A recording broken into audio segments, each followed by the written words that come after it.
नमस्ते बच्चों। आज हम समझेंगे ओस्मोसिस, ओस्मोटिक प्रेशर और इसके अलावा एबनॉर्मल मोलर मास। तो सबसे पहले हम देखते हैं कि ओस्मोसिस क्या होता है। ओस्मोसिस वो प्रोसेस है जिसके अंदर सॉल्यूशन के अंदर प्रेजेंट सॉल्वेंट के पार्टिकल्स एक सेमी परमिएबल मेम्ब्रेन के थ्रू पास हों। इस प्रोसेस को बोलते हैं हम ओस्मोसिस। अब इसका एग्जाम्पल है, जैसे सपोज हमारे पास कोई एग है, ठीक है, और उस एग को हमने नमक के अंदर रखा, तो एक टाइम के बाद में हम देखेंगे कि इस एग का जो साइज़ है वो डिक्रीज हो जाएगा। अब ये डिक्रीज इसलिए हुआ कि इस एग के अंदर प्रेजेंट जो वाटर के पार्टिकल्स हैं, जो वाटर के मॉलिक्यूल्स हैं, वो यहाँ से बाहर आएंगे इस सोडियम क्लोराइड के अंदर, और उसके बाद में इसका जो साइज़ है वो छोटा हो जाएगा। अब होता ये है कि किसी भी लिविंग की बॉडी के अंदर जो सेल्स हैं, उस सेल के ऊपर प्रेजेंट होती है एक मेम्ब्रेन, ठीक है, और इस मेम्ब्रेन को बोलते हैं हम SPM और सेमी परमिएबल मेम्ब्रेन।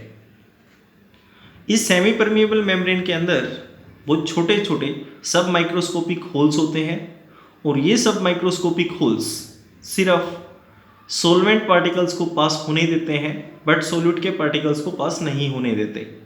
तो इस सेमी परमिएबल मेम्ब्रेन के थ्रू सॉल्वेंट पार्टिकल्स का पास होना, this process is known as osmosis, ठीक है। अब यहाँ पर ये जो ओस्मोसिस प्रोसेस है, ये ओस्मोसिस प्रोसेस इस एग के अंदर हुई। इसके अलावा इसके भी बहुत सारे एग्जांपल्स हैं जो हमारे डेली लाइफ में होते हैं। जैसे सपोज हमने रो मैंगो का अचार डाला, ठीक है, और उस रो मैंगो का साइज़ जिस टाइम हम अचार डालते हैं उस टाइम पे बड़ा होता है, बट कुछ टाइम के बाद में जब हम वो अचार डाल चुके होंगे तो उसके बाद देखेंगे कि उसका जो साइज़ है वो छोटा होगा। इसका कारण ये है कि जैसे उस रो मैंगो को हम नमक, ऑयल और बहुत सारे अलग अलग कंपोनेंट्स के बीच में डालते हैं, तो उस रो मैंगो के अंदर जो ओस्मोसिस प्रोसेस है वो होगी, और उसके बाद में जो वाटर है वो वहाँ से बाहर चला जाएगा, और जैसे वाटर वहाँ से बाहर चला जाएगा उसका जो साइज़ है वो छोटा हो जाता है। सेम इसी तरीके से जैसे हमारे पास कोई कैरेट है, और वो कैरेट कुछ टाइम के बाद में मतलब उसका जो साइज़ है वो छोटा हो जाएगा अगर हमारे पास बाहर है, क्योंकि वहाँ से जो वाटर है वो वहाँ से बाहर निकल चुका है। अब आप फिर दोबारा से उस वाटर को उस कैरेट को आप वाटर के अंदर पुट कीजिए। पुट करने के बाद में आप देखोगे कि उस कैरेट का जो साइज़ है वो इंक्रीज हो चुका है। कारण इसका ये होगा कि ओस्मोसिस प्रोसेस के थ्रू जो वाटर है वो यहाँ पर एंटर हो जाएगा, ठीक है। तो इस तरीके से ये हमारे पास ओस्मोसिस होती है। अब यहाँ पर मैंने बताया सेमी परमिएबल मेम्ब्रेन क्या है। The membrane which permits the solvent to pass through it is known as semi permeable membrane, ठीक है। सिर्फ जो सोलवेंट है वो यहाँ से पास होगा। अब यहाँ पर कुछ एग्जाम्पल्स हैं सेमी परमिएबल मेम्ब्रेन के, जैसे एनिमल मेम्ब्रेन है, वेजिटेबल मेम्ब्रेन है, etcetera. These are natural semi permeable membrane. कुछ सिंथेटिक होंगी जैसे सिलोफेन है, सेलुलोज एसीटेट है, एटसेट्रा, ठीक है। अब ये हमारी डेली लाइफ में होता है, जैसे अभी मैंने आपको बताया कि जो पिकल्स हैं वहाँ पे होगा, और जो मीट है उसको प्रिजर्व करने में हम इसको यूज़ करते हैं।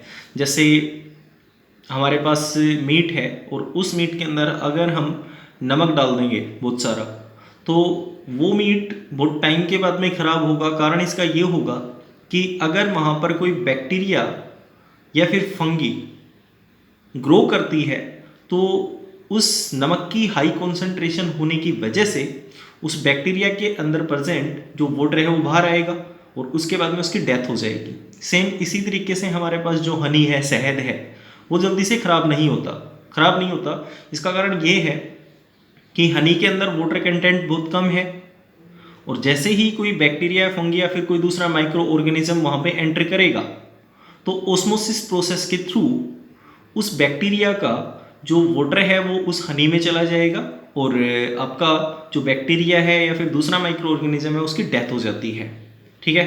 अब उसके बाद में दो टाइप के हमारे पास ओस्मोसिस हैं। एक होता है एंड ओस्मोसिस और दूसरा होता है exosmosis. When the membrane permits the solvent molecule to come out through the membrane, it is called as endosmosis. ये अपोजिट होंगी इनकी डेफिनेशंस। एंडोस्मोसिस में होता ये है कि जो आपकी मेम्ब्रेन है वो सोलवेंट के पार्टिकल्स को अंदर आने देती है, एक्सोस्मोसिस के अंदर जो सोलवेंट के पार्टिकल्स हैं उनको वो बाहर करती है। ठीक है, अब उसके बाद में है ओस्मोटिक प्रेशर। ठीक है, स्पोज आपके पास ओस्मोसिस हो रहा है। ठीक है, जैसे यहाँ पर ये ओस्मोसिस प्रोसेस दिखाई गई है इस डायग्राम में। ठीक है, अब ये ओस्मोसिस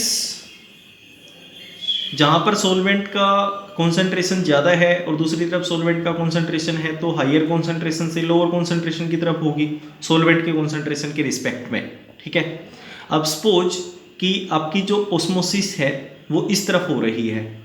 ठीक है, ओस्मोसिस इस तरफ कंटिन्यूसली हो रही है, तो अगर आप यहाँ पर कुछ एक्स्ट्रा प्रेशर पुट कर दो तो ये जो ओस्मोसिस प्रोसेस है वो रुक जाएगी। ठीक है, इस प्रेशर की वजह से जो ओस्मोसिस प्रोसेस है वो रुकेगी, सोलवेंट के पार्टिकल्स जो इस तरफ आ रहे थे वो अब नहीं आ पाएंगे। ठीक है, जो प्रेशर आपने अप्लाई किया एक्स्ट्रा प्रेशर, और इस प्रेशर को अप्लाई करने पर ओस्मोसिस प्रोसेस रुकी, उसी प्रेशर को बोलते हैं हम ओस्मोटिक प्रेशर। ठीक है, अब ये जो ओस्मोटिक प्रेशर है इसको हम रिप्रेजेंट करते हैं पाई से। ठीक है, और पाई इज इक्वल टू होता है CRT। ओके, अब यहाँ पर जो C है वो है कॉन्सेंट्रेशन ऑफ सोल्यूट पार्टिकल्स। ठीक है, सोलवेंट को हम मान रहे हैं कंपोनेंट 1 और सोल्यूट को मान रहे हैं हम कंपोनेंट 2। ठीक है, here pi is the osmotic pressure and R is the gas constant और T इज टेम्परेचर। अब C जो कि कॉन्सेंट्रेशन है उसका फॉर्मूला होता है मोल डिवाइडेड बाई वॉल्यूम। ठीक है, तो यहाँ पर pi is equal to N2 divided by V हो जाएगा, क्योंकि आप यहाँ पर जो ये आपकी C है कॉन्सेंट्रेशन है वो मान रहे हैं कंपोनेंट 2 के लिए। ओके, तो N2 डिवाइडेड बाई V। उसके बाद आप N2 की जगह पर W2 डिवाइडेड बाई M2 कर सकते हो। ठीक है, तो आपका जो V है वो इस तरफ आया, pi V W2 divided by M2, N2 is equal to W2 divided by M2। ठीक है, जैसा ही हमें पुट करेंगे तो अगर आपको मोलर मास निकालना है सोल्यूट का, तो M2 इस तरफ आ जाएगा और पाई भी इस तरफ हो जाएगा। इस तरीके से ये आपका जो पाई है वो हम निकाल सकते हैं और पाई को यूज़ करते हुए जो मोलर मास है उसको निकाला जा सकता है। और ये हम जानते हैं कि जो ऑस्मोटिक प्रेशर है that is the colligative property. ठीक है, अब उसके बाद ऑस्मोटिक प्रेशर के बेसिस पर हमारे पास 3 टाइप के सॉल्यूशन होते हैं। एक होता है आइसोटोनिक सॉल्यूशन, दूसरा होता है हाइपोटोनिक सॉल्यूशन और तीसरा होता है हाइपरटोनिक सॉल्यूशन। आइसो का मतलब होता है सेम, हाइपो का मतलब होता है कम और हाइपर का मतलब होता है ज़्यादा। ठीक है, सपोज हमारे पास 2 सॉल्यूशंस हैं और उन दोनों सॉल्यूशंस का जो ऑस्मोटिक प्रेशर है वो सेम है।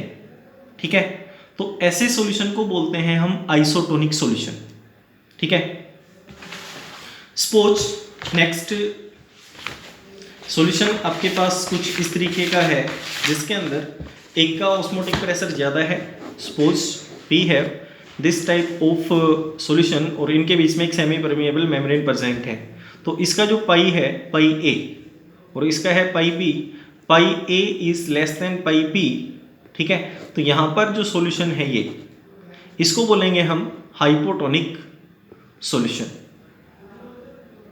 ठीक है, अब इधर जो आपका ऑस्मोटिक प्रेशर ज़्यादा है, अब ऑस्मोटिक प्रेशर अगर इस तरफ ज़्यादा है तो आपका जो ऑस्मोसिस प्रोसेस है वो हाइपोटोनिक सॉल्यूशन की तरफ रहेगा, और जब हाइपोटोनिक सॉल्यूशन की तरफ रहेगा तो उसके बाद में यहाँ पर जो सोलवेंट की कॉन्सेंट्रेशन है वो बढ़ेगी। नेक्स्ट होता है हाइपरटोनिक सॉल्यूशन, ऐसा सॉल्यूशन जिसका ऑस्मोटिक प्रेशर दूसरे सॉल्यूशन के कंपैरिजन में ज़्यादा है उसको बोलते हैं हम हाइपरटोनिक सॉल्यूशन। ठीक है, अब ये हाइपोटोनिक और हाइपरटोनिक जो कॉन्सेंट्रेशन है ऑस्मोटिक प्रेशर से या फिर इनका जो सॉल्यूशन है इनको हम यूज़ करते हैं जब इंट्रावेनस आईवी इंजेक्शन लगाया जाता है, ठीक है। तो होता ये है कि हमारे ब्लड के अंदर जो सोडियम क्लोराइड है उसकी कॉन्सेंट्रेशन होती है 0.9% बाई मास बाई वॉल्यूम, ठीक है। और कई बार आपने देखा होगा कि इंजेक्शन लगाते टाइम एक डिस्टिल्ड वाटर यूज़ किया जाता है, ठीक है। और वो डिस्टिल्ड वाटर यूज़ किया जाता है to balance the concentration of sodium chloride, कि इंजेक्शन के अंदर जो कॉन्सेंट्रेशन है वही कॉन्सेंट्रेशन हमारे ब्लड में होनी चाहिए। इंट्रावेनस इंजेक्शन वो इंजेक्शन होते हैं जो डायरेक्ट ब्लड में या फिर हमारे वेन में लगाए जाते हैं, ठीक है। तो इसको बैलेंस करने के लिए हम ये यूज़ करेंगे। अगर आपके इंजेक्शन के अंदर ये कॉन्सेंट्रेशन 0.9% से कम है, ठीक है, तो आपका जो सेल है उस सेल के अंदर प्रेजेंट वाटर आपके सेल से बाहर आएगा, और जैसे ही वो बाहर आएगा तो उसके बाद में उसका जो साइज है वो कम होगा, ठीक है। और अगर आपकी कॉन्सेंट्रेशन 0.9% से ज़्यादा है इंजेक्शन के अंदर, 0.9% से ज़्यादा है, तो उसके बाद में जो वाटर प्रेजेंट है, सपोज ये हमारे पास इंजेक्शन है और इधर है आपका सेल, यहाँ पर है 0.9%, और सपोज ये 0.9% से ज़्यादा है सोडियम क्लोराइड, ठीक है। तो इधर सोलवेंट के पार्टिकल ज़्यादा होंगे तो ये इस तरफ आएगा, ठीक है।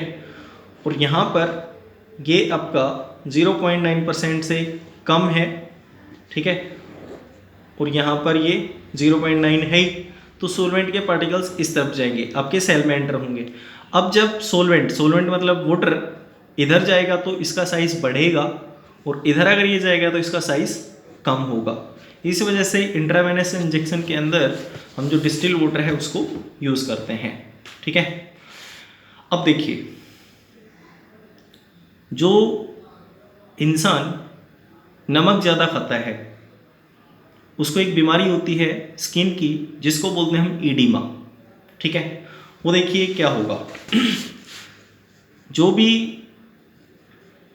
पर्सन नमक ज़्यादा खाएगा तो उसके सेल्स के अंदर जो नमक है उसकी कॉन्सेंट्रेशन ज़्यादा होगी, ठीक है। अब हमारी बॉडी के अंदर जो प्रेजेंट वाटर है वो वाटर इधर एंटर करेगा, ठीक है। और जैसे ही यहाँ पर एंटर करेगा तो ये क्या करता है, सेल्स के बीच में जो दूरी है उसको बढ़ाएगा, ठीक है। और जैसे यहाँ पे दूरी बढ़ेगी तो उसके बाद में हमारी बॉडी के अंदर स्वेलिंग आएगी, ठीक है। और इसी स्वेलिंग को बोलते हैं हम ईडिमा। People taking a lot of salt or salty food experience water retention tissue cells and intercellular spaces because of osmosis. The resulting puffiness or swelling is called as edema, ठीक है। तो यहाँ पर जो स्वेलिंग आएगी, पफीनेस आएगी, उसको बोलते हैं हम ईडिमा, ठीक है। सेम जो कुछ ओस्मोसिस प्रोसेसेस हैं जो हमारे प्लांट्स में भी होती हैं, मतलब प्लांट के अंदर जो पानी है वो जड़ से ऊपर तक ओस्मोसिस प्रोसेस के थ्रू भी पहुंचता है, बट सारा जो वाटर होता है वो ओस्मोसिस के थ्रू ही नहीं जाएगा, इसके अलावा और भी अलग अलग प्रोसेसेस होती हैं। सिर्फ पार्टली कुछ जो पार्ट है वो पानी का ऊपर पहुंचता है। Water movement from soil into plant roots and subsequently into upper portion of the plant is partly due to osmosis. The preservation of meat by salting and of fruits by adding sugar protects against bacterial actions, ठीक है। Meet और उसके अलावा जो fruits हैं उनके अंदर भी ये जो सोल्ट और शुगर है वो बैक्टीरियल एक्शन से बचाने में हेल्प करेगी, ठीक है। इसके बाद में इसका लास्ट पार्ट है हमारे पास reverse osmosis and water purification, ठीक है। ओस्मोसिस प्रोसेस आप जानते हो, रिवर्स ओस्मोसिस उसका उल्टा होगा, ठीक है। सपोज हमारे पास ये सोल्ट वाटर है और ये फ्रेश वाटर है, तो ओस्मोसिस हम जानते हैं कि सोलवेंट की हायर कॉन्सेंट्रेशन से लोअर कॉन्सेंट्रेशन की तरफ होगी, बट रिवर्स ओस्मोसिस इसका उल्टा होता है। अब रिवर्स ओस्मोसिस तब होगा जब हम वहाँ पर बहुत सारा प्रेशर अप्लाई करेंगे। सपोज आपके पास सोल्ट वाटर है तो यहाँ पर आपने प्रेशर अप्लाई कर दिया, ठीक है। जैसे आप प्रेशर अप्लाई करोगे तो ये आप जानते हो कि ओस्मोसिस के अंदर सिर्फ सोलवेंट जाता है, ठीक है। समुद्र के पानी में आप जानते हो पानी के साथ साथ कुछ नमक भी होगा, ठीक है। तो होगा ये कि इस ऑस्मोसिस से जो सिर्फ पानी है वो इस तरफ चला जाएगा और आपका जो सोल्ट है वो एज इट इज़ यहाँ पे बच जाएगा, ठीक है। This process is known as reverse osmosis. और हम जो हमारे घरों में आरओ यूज़ करते हैं वो इस रिवर्स ऑस्मोसिस का ही एग्जाम्पल है, ठीक है। आरओ की फुल फॉर्म होती है रिवर्स ऑस्मोसिस, ठीक है। तो कहने का मतलब ये है कि वाटर प्यूरिफिकेशन के अंदर हम इस रिवर्स ऑस्मोसिस को यूज़ कर सकते हैं और ऐसा बहुत सारी कंट्रीज़ में किया भी जाता है। और इसके लिए हम एक सेमी परमिएबल मेम्ब्रेन यूज़ करेंगे जिसको बोलते हैं हम cellulose acetate. The pressure required for the reverse osmosis is quite high. A workable porous membrane is film of cellulose acetate placed over a suitable spot. Cellulose acetate is permeable to water but impermeable to impurities and ions present in sea water, ठीक है। सी water के अंदर present जो ions हैं उनके पास नहीं होने देती। These days many countries use desalination plants to meet their portable water requirement। Desalination का मतलब होता है सोल्ट को बाहर निकालना। नेक्स्ट है हमारे पास एबनॉर्मल मोलर मास, ठीक है। देखिए एबनॉर्मल मोलर मास का मतलब क्या होता है। एबनॉर्मल मोलर मास का मतलब होता है कि एसोसिएशन या फिर डिसोसिएशन के बाद जो मोलर मास हम एक्सपेक्ट करते हैं वो मोलर मास अगर ना आए तो उसको बोलते हैं हम एबनॉर्मल मोलर मास, ठीक है। इसका एग्जांपल ये होगा कि सपोज आपके पास पोटेशियम क्लोराइड है और पोटेशियम क्लोराइड को आपने डाला पानी के अंदर, ठीक है। जैसे आप पानी के अंदर उसको डालोगे तो उसके बाद में वो डिसोसिएट करेगा, ठीक है। अब डिसोसिएट करने के बाद में एक तरफ बनेंगे पोटेशियम के आयंस और दूसरी तरफ बनेंगे क्लोराइड के आयंस, ठीक है।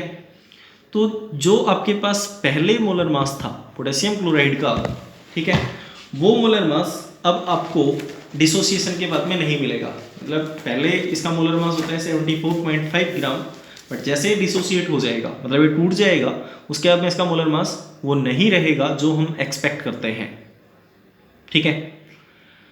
अब यहाँ पर जो मोलर मास आएगा पोटेशियम क्लोराइड का डिसोसिएशन के बाद में वो कम होगा। सेम इसी तरीके से कुछ कंपाउंड्स हैं अगर वो एसोसिएट कर जाएं, जैसे हाइड्रोजन बॉन्ड के थ्रू एसोसिएशन हो गई, तो एसोसिएशन होने के बाद में उनका जो एक्सपेक्टेड मोलर मास है उससे मोलर मास कहीं ज़्यादा आएगा आफ्टर द एसोसिएशन, ठीक है। इस मोलर मास को बोलते हैं हम एबनॉर्मल मोलर मास। अब इस एबनॉर्मल मोलर मास को दिखाया था एक साइंटिस्ट ने जिसका नाम था वेंट होफ, ठीक है।